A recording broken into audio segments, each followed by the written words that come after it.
예, 안녕하세요. 김민입니다.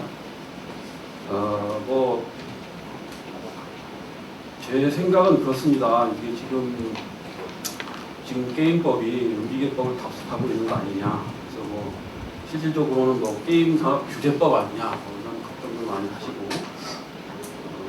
그런데 이제 제 생각에는 우리가 이제 멀리 가려면 함께 갈 수밖에 없다는 생각을 하고 있습니다. 잘 어울리고 달래서 이쁘게 만들어서 멀리 가는 게 필요하지 않을까 이렇게 생각이 되고요. 그 다음에 우리가 바다 이야기 사태에 대한 교훈을 좀 대사하게 봐야 되지 않을까.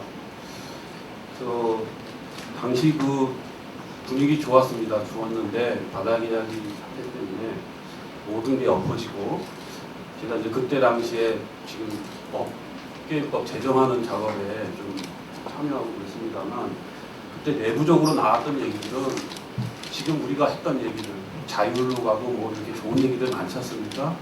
그런 걸 많이 담아내려고 했어요. 근데 이게 바다 이야기 때문에 다 엎어지고 뒤로 빽 하는 겁니다. 과거로 돌아가는 거죠. 근데 어쨌든 자칫 잘못하면 어느 당이 그런 구호를 썼습니다. 한 방에 훅 간다. 조심해야 될 것 같습니다. 그래서 지능도 좋습니다만 너무 무절제하게 지능을 얘기하다가 오히려 해가 될 수도 있다는 생각을 꼭 할 필요가 있지 않나. 그렇다고 제가 규제주의자는 아니고요. 원래 지능을 얘기하고 싶습니다만 이제 다들 그런 얘기들 많이 하셨기 때문에 제가 이제 좀 우리가 자제를 할 필요가 있다는 생각이 말씀드리고, 그래서 문제는 과도한 규제를 규제해야 되지 않느냐 이런 생각을 해봅니다. 그래서 무엇이 적절한 규제인지에 대한 것은 사실 답을 드리기도 어렵지만 계속 고민을 해야 될 것 같습니다. 그래서 게임법상의 법의 목적이 뭔지를 잘 되새겨서 거기에 부합되는 그런 법을 만들어가야 되지 않을까 생각하고, 등급 분류는 해도 끝이 없는 그런 주제인데, 결국에 올바른 정보를 이용자, 특히 이제 청소년들이죠, 제공을 해줘야 되는 것이 과제인 것 같습니다. 근데 이제 그 등급 분류라는 형태로 어쩔 수 없이 이제 좀 법 제도적으로 좀 강제하는 측면이 없지 않아 있습니다만, 어쨌든 현재로서 이제 그렇게 하고는 있지만, 앞으로는 자율로 가야겠죠. 하지만 이제 아까도 말씀드렸지만 그렇게 하기 위해서는 누구나 그걸 인정해주기 위해서는 객관성, 공정성, 투명성, 효율성 이런 게 담보돼야 되지 않을까 생각됩니다. 과거 우리가 음비계법 시절도 그렇고 게임법 시절에도 그렇고 공정성, 투명성 결여돼서 얼마나 많은 문제를 안고 얘기가 많았습니까? 그런 부분에 대한 것들을 좀 되새겨봐야 되지 않을까 그렇게 생각합니다. 그래서 신뢰를 잃으면 과거로 회귀할 수 있다는 생각을 꼭 해야 될 필요가 있다. 그래서 방향이 맞지만 그러면 이제 어떻게 갈 것인가 하는 것도 좀 여전히 숙제다 이렇게 생각이 듭니다.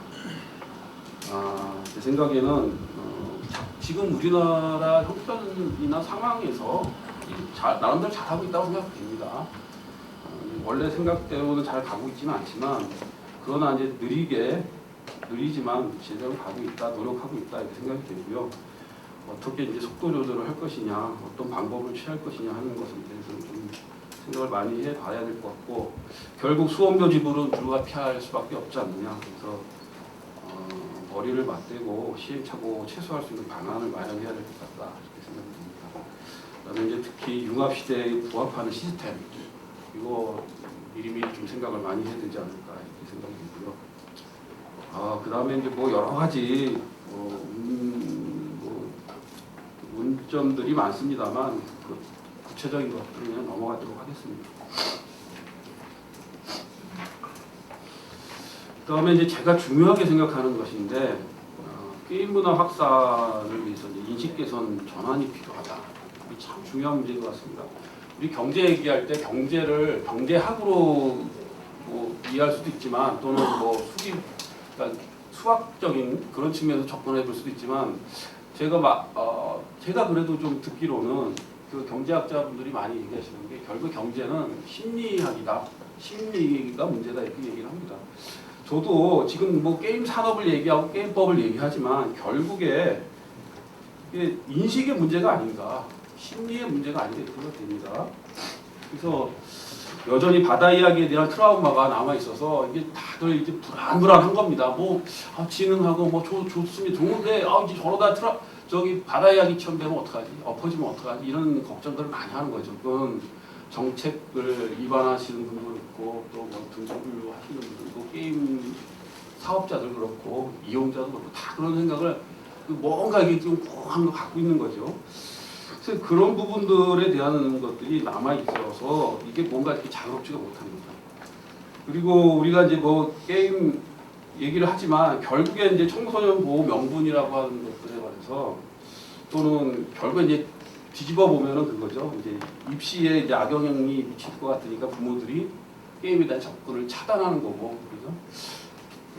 이제 그런 우려를 뛰어넘지를 못하고 있는 거죠, 사실상. 우리 지금 현실상으로는 입시를 뛰어넘을 수 있는 게 뭐가 있겠습니까? 거기 앞에서 다 엎어집니다. 근데 게임도 마찬가지죠. 뭐 좋은 말로 막 포장하고 있고 뭐 청소년 뭐 무슨 뭐 게임할 권리 뭐 다 얘기하지만 결국 현실적인 문제는 아이들을 쥐고 있는 부모들의 생각하기에 저 게임 때문에 우리 애가 대학 갈까? 좋은 대학 갈까? 거기서 엎어지면은 아무 그게 없죠. 게임이라고 하는 게 그런 어떤 인식에 사로잡혀 있다는 거죠. 그래서 결국 이제 게임과 관련된 여러 사회 문제들이 있는데 우리가 이제 이런 거로부터 자유롭지 못하다. 그래서 결국에는 게임 친화적인 환경 조성할 필요가 있지 않느냐. 뭔가 좀 친화적인 어떤 그런 인식들을 할 수 있도록 분위기를 바꿔야 됩니다. 그래서 인식과 관점이 바뀌면 적극적인 게임 진흥 정책, 그러면 공감대 형성이 강하고 추진력을 얻지 않을까.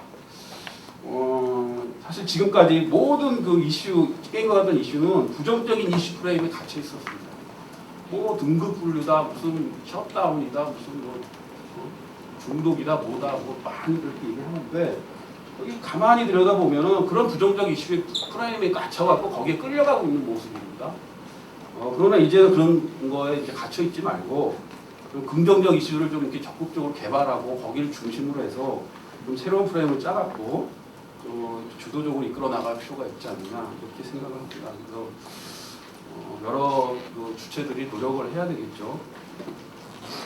아까 그 김윤명 박사님이 신기술 뭐 이런 인공지능 이런 얘기 하셨는데 저는 좀 이것들을 좀 긍정적으로 바라보고 싶고요. 좀 개방적인 자세가 필요하다 이런 생각을 하고 있습니다.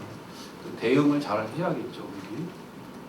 그다음에 지방자치단체에 대한 역할과 관련해서는 뭐 저도 뭐 기본적인 그런 취지에 대해서는 저도 공감을 하고요. 그래서 그러한 부분들에 대해서 좀 저희가 적절한 법 제도를 마련해야 되지 않을까 생각합니다. 네, 이상으로 마치도록 하겠습니다. 감사합니다.